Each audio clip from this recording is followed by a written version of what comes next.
Hi viewers, welcome to our channel. ప్రస్తుతం మనతో పాటు సీనియర్ జర్నలిస్ట్ దాము బాలా సార్ వారితో మాట్లాడదాం.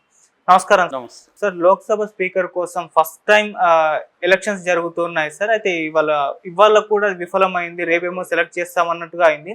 మరి ఈ లోక్సభ స్పీకర్ కోసం ఎందుకు ఈ విధంగా ఎన్నికలు జరుగుతున్నాయి? చంద్రబాబు నాయుడు గారు కూడా లోక్సభ స్పీకర్ కోసం ట్రై చేస్తారు కదా, మరి ఆయన ఎందుకు తీసుకోలేకపోయారు? మరి ఏం జరుగుతుంది సార్, మీ ఒపీనియన్ ఏంటి? యాక్చువల్గా బిగినింగ్ నుంచి మనకి వినబడే మాట ఏంటంటే చంద్రబాబు తెలుగుదేశంకి లోక్సభ స్పీకర్ ఇస్తారు అనేది ఒక అప్పట్లో కృష్ణప్రసాద్ పేరు కూడా వినబడింది. సో గతంలో జిఎంసి బాలయోగి ఉన్నాడు, అట్లాగే మళ్ళీ తెలుగుదేశం తరఫున స్పీకర్గా ఉంటారు, అది మన ఆంధ్రులకి గర్వకారణం, ఇలాగా అంతా మాట్లాడుకున్నారు. దాని తర్వాత రెండో వెర్షన్ ఏమొచ్చిందంటే తెలుగుదేశంకి ఇవ్వడానికి బీజేపీకి ఇబ్బంది, ఎందుకంటే తెలుగుదేశంకి ఇస్తే ఇటు నితీష్ కుమార్ డిమాండ్ చేసే అవకాశం ఉంది, ఆయనకి మళ్ళీ బీహార్లో ప్రాబ్లం అవుతుంది, వీళ్ళకిద్దరికి ఒకరికి స్పీకర్ ఒకరు డిప్యూటీ స్పీకర్ ఇవ్వడం అనేది కష్టము అనేది బీజేపీ అనుకున్నది, బీజేపీ చెప్పిందని. దాంతో చంద్రబాబు ఇంకొక ఎత్తుగడ వేస్తాడు, అదేంటంటే బీజేపీకే ఇవ్వాలి, తన మనిషికి ఇవ్వాలి. అలాగా చంద్రబాబుకు అనుకూలంగా పురంధేశ్వరి ఉంది. సో మీరు పురంధేశ్వరికి ఇవ్వండి, ఆల్రెడీ ఆమె పార్లమెంటేరియన్గా ఆమెకి పేరు వచ్చింది, తర్వాత మంత్రిగా పనిచేసింది కాబట్టి ఆమె సీనియరు మహిళ, పైగా ఎన్టీఆర్ కూతురు కాబట్టి ఆమెకి అన్ని అర్హతలు ఉన్నాయి, ఆమెకి ఇవ్వండి మీరు అని ప్రపోజల్ పెట్టాడని, పురంధేశ్వరికి మంచి స్కెచ్ చేశాడని, అందుకనే ఆమెకి సెంట్రల్గా మినిస్టర్ కూడా ఇవ్వలేదు కాబట్టి పురంధేశ్వరికి ఇస్తారని ఒక వెర్షను బయటకు వచ్చింది. చంద్రబాబు చాణక్యం ఇవన్నీ కూడా తెలుగుదేశం మీడియాలో రాశారు, కానీ అది కూడా ఇప్పుడు జరగలేదు. ఇప్పుడు ఏమంటే మళ్ళీ ఓం బిర్లా, ఇంతకుముందు ఆయన 17వ లోక్సభ స్పీకర్గా ఉన్నాడు, ఇప్పుడు 18వ లోక్సభ స్పీకర్గా ఆయన్ని ఎంచుకునింది బీజేపీ. సో బీజేపీ ఎందుకు స్పీకర్ని పట్టుబడుతుంది, ఎందుకు మిత్రపక్షాలు కూడా స్పీకర్ని కావాలనుకుంటున్నాయంటే రేపొద్దున బీజేపీ ఇప్పుడు మైనారిటీలో ఉంది, 240 ఉన్నాయి, వాళ్ళకి 272 కావాలి. కూటమి అంటే ఎన్డీఏ కూటమికి 292 ఉన్నాయి, అంటే కావాల్సిన దానికంటే 20 ఎక్స్ట్రా ఉన్నాయి. కానీ ఇటు 16 సీట్లున్న చంద్రబాబు, 12 సీట్లున్న నితీష్, వీళ్ళిద్దరు కానీ బయటకు వస్తే ప్రభుత్వానికి షార్టేజ్ వస్తుంది. షార్టేజ్ వచ్చినప్పుడు ఎవరినో ఒకరిని జగన్ లాంటి వాళ్ళని పట్టుకొని గవర్నమెంట్ని అయితే నిలుపుకోవచ్చు, కానీ అది ఊగిసలాడుతూ ఉంటుంది. ఎప్పుడైనా కూడా తమ మనుషులు ఒక 5-6 మంది అటు వెళ్తే ప్రభుత్వం కూలిపోయే అవకాశం ఉంది. ఆల్రెడీ ఇండియా కూటమి ఈ ప్రభుత్వం కూలిపోతుంది. గతంలో ఒక రోజు ఉన్నాయి ప్రభుత్వాలు, 13 రోజులు ఉన్నాయి, వీళ్ళు ఎన్ని రోజులు ఉంటారో అని వీళ్ళలోనే ఒక లోపల నుంచే ఎక్స్ప్లోజన్ వస్తుంది, విస్ఫోటనం అని మమతా బెనర్జీ లాంటి వాళ్ళు చెప్తున్నారు, ఖర్గే లాంటి వాళ్ళు చెప్తున్నారు. అంటే ఏదేమైనా ఇది స్ట్రాంగ్గా ఉండే ప్రభుత్వం లాగా ఉండదు, వీక్గా ఉంటుంది, ఎవరైనా బెదిరించవచ్చు, ఎవరైనా బ్లాక్మెయిల్ చేయొచ్చు. అందువల్ల బీజేపీ ఏమో ఆలోచిస్తుందంటే 2 మార్గాలు ఉన్నాయి బీజేపీకి. ఒకటి, ఇండియా కూటమి పార్టీలో ఉన్న మనుషుల్ని లాక్కోవడం. 2, ఇండియా కూటమికి ఎన్డీఏ కూటమికి సంబంధం లేని వాళ్ళు, అంటే జగన్ లాగా 4 1 2 ఉన్నవాళ్ళు, అలాంటి వాళ్ళని లాక్కోవడం. అది కాకుండా మూడోది కూడా ఉంది, అదేంటంటే పాము తన గుడ్లను తను తినేసినట్టుగా తన మిత్రపక్షాలనే తను ధ్వంసం చేయడం, చీల్చడం. అది బీజేపీకి వెన్నతో నెయ్యితో పిజ్జాతో పెట్టిన విద్య. ఎందుకంటే ఆల్రెడీ శివసేనను అలాగే మిత్రపక్షంగా ఉండే శివసేనను చీల్చింది, ఏఐడిఎంకేని చీల్చింది, ఎన్సీపీని చీల్చింది, ఇలాగా తమ మిత్రపక్షాలనే తను చీల్చేయగలదు అవసరమైతే. అట్లా రేపొద్దున తెలుగుదేశంలో చీలికలు తీసుకురావచ్చు, ఈ 16 మందిలో 6-7 మందిని లాగేయచ్చు, మన నితీష్ జేడీలో లాక్కోవచ్చు, ఇలాగ తన వాళ్ళనే తను రేపు చీల్చేయచ్చు.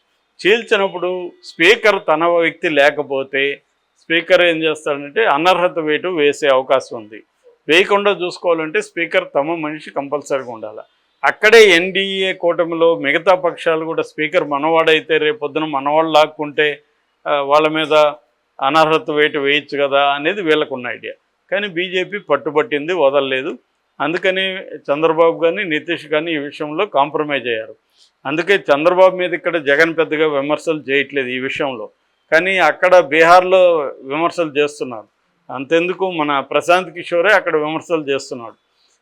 ఈయన నితీష్ కుమారు స్పీకర్ పోస్ట్ అడగట్లేదు, ప్రత్యేక హోదా అడగట్లేదు, చెరుకు ఫ్యాక్టరీలు అడగట్లేదు, మన పిల్లలకి ఉద్యోగాలు అడగట్లేదు. 2025లో జరిగే రాష్ట్ర ఎన్నికల్లో మాత్రం తనకు ముఖ్యమంత్రి అడుగుతున్నాడు, మళ్ళీ తనే ఉండాలని అడుగుతున్నాడు. రాష్ట్ర ప్రయోజనాల్ని తన సొంత ప్రయోజనాల కోసం తాకట్టు పెడుతున్నాడు అని ప్రశాంత్ కిషోరు ఆల్రెడీ మాట్లాడుతున్నాడు. సో ఈ కాంటెక్స్లో చంద్రబాబుకి లక్కీగా జగన్ ప్రతిపక్షంలో ఉండడం వల్ల జగన్ దీని మీద పెద్ద పోరాడే పరిస్థితి ఇప్పుడు లేదు. ఎందుకంటే జగన్ డిఫెన్స్లో ఉన్నాడు, అఫెన్స్లో లేడు. తన్ను తాను కాపాడుకోవడం, నిలబెట్టుకోవడం, తను జైలుకి పోకుండా చూసుకోవడం ఎలాగా ఈ ప్రోగ్రాం జగన్కు ఉంది. ఇప్పుడు జగన్ నేను ప్రజల తరపున నీతో పోరాడతాను అని చెప్పి ఇప్పుడే రంగంలోకి దిగే పరిస్థితి లేదు. అందుకని జగన్ సాధారణంగా అందరూ చెప్పే విధంగానే ఇప్పుడే కదా ప్రభుత్వం వచ్చింది, ఒక 6 నెలలు చూద్దాం అనేది చెప్పాడు. అందువల్ల చంద్రబాబుకి ఇప్పుడు ఎవరికి చెప్పుకోవాల్సిన అవసరం లేదు కాబట్టి ఆయన ఎందుకన్నా మంచిదనే ఒక మాట మాట్లాడాడు. అదేంటంటే రాష్ట్ర ప్రయోజనాలు ముఖ్యం, పదవులు కాదు. సో పదవుల కోసం పట్టుబడితే రాష్ట్ర ప్రయోజనాలు ఇబ్బంది అవుతుంది అనేది ఆయన మాట్లాడాడు. అది ఆయన మాట్లాడిన దాని వెనక ఉద్దేశం ఏదైనా అది కరెక్టే. ఎందుకంటే నువ్వు నిజంగా ఇవ్వాల్సింది రాష్ట్ర ప్రయోజనాలకి ఇంపార్టెన్స్ ఇవ్వాలి. అయితే రాష్ట్ర ప్రయోజనాల కోసం పదవులు కూడా ఉండాలి. అక్కడ పదవులు లేకుండా రాష్ట్ర ప్రయోజనాలు నెరవేరవు. నీ మంత్రి మంచి శాఖ లేకపోతే నీకేమీ నెరవేరుతాయి అక్కడ. సో నీ పట్టు పెరగడం అంటే ఏంటి అర్థం? ప్రభుత్వంలో నీ పట్టు పెరగాలి, పెరిగితే కదా నీకు వచ్చేది, లేకపోతే నీకు ఎట్లా వస్తుంది?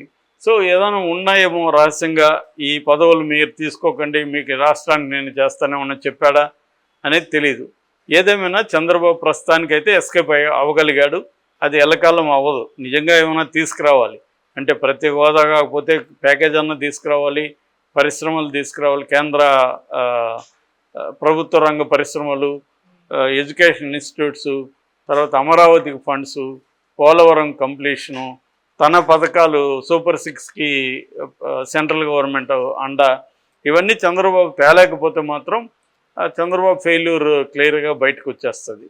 మరి ఎంత తేగలడు అనేది చూడాలి. ఏదేమైనా ఇప్పుడు ఎన్డీఏ కూటమికి అయితే స్పీకరు లేదు, డిప్యూటీ స్పీకర్ లేదు. స్పీకరు డిప్యూటీ స్పీకర్ రెండు కూడా బీజేపీనే పెట్టుకునింది.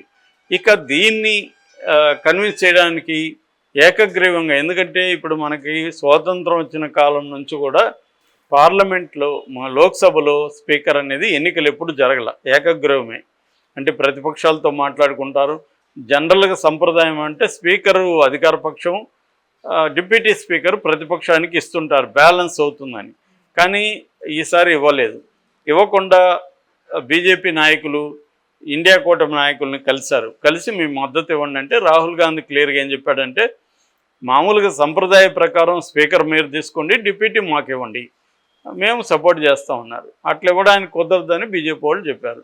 కుదరకపోతే మేము పోటీ పెడతామని ఇప్పుడు వాళ్ళు పోటీ పెడుతున్నారు. అతని పేరు కొడికొన్నల్ సురేష్ అని, కేరళ కాంగ్రెస్ నాయకుడు. ఆయన ఇంతకుముందు కేరళ ప్రదేశ్ కాంగ్రెస్ కమిటీ అధ్యక్షుడిగా ఉన్నాడు, వర్కింగ్ కమిటీ అధ్యక్షుడిగా ఉన్నాడు, 8 సార్లు పార్లమెంట్కి ఎన్నికయ్యాడు. అంటే సుదీర్ఘమైన పార్లమెంటేరియన్, ఆయన అనుభవం ఉన్న వ్యక్తి. సో ఆయన వివిధ పోస్టులు ఉన్నాడు. ఆయన క్షుణ్ణంగా పార్లమెంట్ని ఎలా నడపాలి అన్నీ తెలుసు. సో ఆయన కరెక్ట్గా దానికి సూటబుల్ వ్యక్తి కాబట్టి ఇప్పుడు వాళ్ళు పోటీలో నిలబెట్టారు. ఖచ్చితంగా ఓడిపోయే అవకాశం ఉంది, కానీ ఈ పోటీ అనేది ఇప్పటివరకు జరగలేదు. సో ఫస్ట్ టైం ఇది. వాళ్ళని విరమింపజేయాలని బీజేపీ శాయశక్తులు ట్రై చేస్తుంది, కానీ కుదరట్లేదు. ఎందుకంటే డిప్యూటీ మాకు ఇస్తే మేము సపోర్ట్ చేస్తూ ఉంటున్నారు. సో ఫస్ట్ టైం ఎన్నిక జరుగుతుంది. ఏదేమైనా బీజేపీ ఇప్పటివరకు చూసుకుంటే ఈ కొయిలేషన్ ప్రభుత్వంలో బీజేపీ తన పట్టు అయితే నిలుపుకునేది. మంత్రివర్గ కూర్పులో కావచ్చు, తర్వాత తను అనుకున్న పాలసీల్ని ముందుకు తీసుకెళ్ళడం కావచ్చు, ఇప్పటివరకే పట్టు నిలుపుకుంది. అయితే కొన్ని విషయాల్లో బీజేపీ కాంప్రమైజ్ కూడా అవుతుంది. ఫర్ ఎగ్జాంపుల్ అగ్నివీర్ పథకాన్ని సవరించమని ఎప్పటి నుంచో నార్త్లో అనేక మంది మాట్లాడుతున్నారు. ఈవెన్ నితీష్ కుమార్ కూడా మాట్లాడాడు. సో దానికి సంబంధించి సవరించారు అగ్నివీర్ పథకాన్ని.